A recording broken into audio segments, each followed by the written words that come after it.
Episode 1, Early Computing. Hello world, I'm Harrison Heilman, and welcome to Crash Course Computer Science. Over the course of this series, we're going to go from bits, bytes, transistors, and logic gates, all the way to operating systems, e-commerce, and robots. No, we're not going to teach you how to program. Instead, we're going to be exploring a broad swath of computing topics, both as a discipline and as a technology. Computers have become the lifeblood of our world. If they were to suddenly turn off, all at once, the power grid would shut down, cars would crash, planes would fall, water treatment plants would stop, stock markets would freeze, trucks with food wouldn't know where to deliver, employees wouldn't get paid. Even most non-computer objects, like Don't Forget to Be Awesome shirts and the chair I'm sitting on, are made in factories powered by computers. Computing touches nearly every aspect of our daily lives. And this isn't the first time we've seen this sort of transformation through technology. Advances in manufacturing during the Industrial Revolution brought on a new scale to human systems in agricultural, industry, and domestic life. Mechanization meant superior harvests and readily available food, mass-produced goods, cheaper and faster travel and communication, and in general,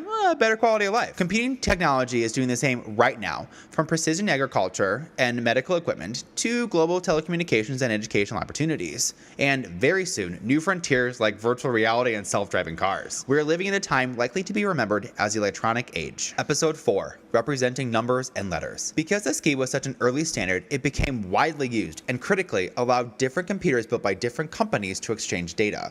This ability to universally exchange information is called interoperability. However, it did have a major limitation. It was only really designed for English. Fortunately, there are 8 bits in a byte, not 7, and soon it became popular to use codes 128 through 255, previously unused for national characters. In the US, those extra numbers were largely used to encode additional symbols, like mathematical notation, graphical elements, and common accented characters. On the other hand, while Latin characters were used universally, Russian computers used the extra codes to encode Cyrillic characters, and Greek computers, Greek letters, and so on. Nevertheless, national character codes worked pretty well for most countries. The problem was, if you opened an email written in Latvian on a Turkish computer, the result was completely incomprehensible. Things totally broke with the rise of computing in Asia, as languages like Chinese and Japanese have thousands of characters. There was no way to encode all of those characters in 8 bits. In response, each country invented a multi-byte encoding scheme, all of which were mutually incompatible. The Japanese were so familiar with this encoding problem that they had a special name for it, mojibake, which means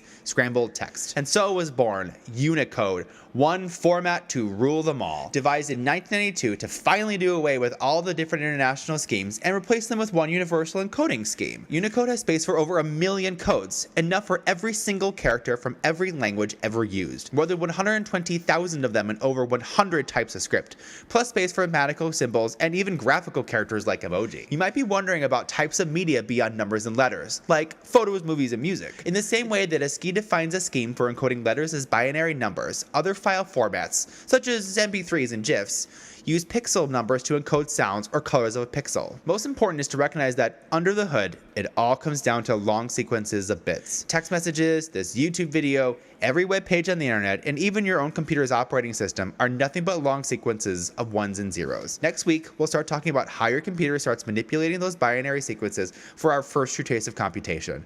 Thanks for watching. See you next week.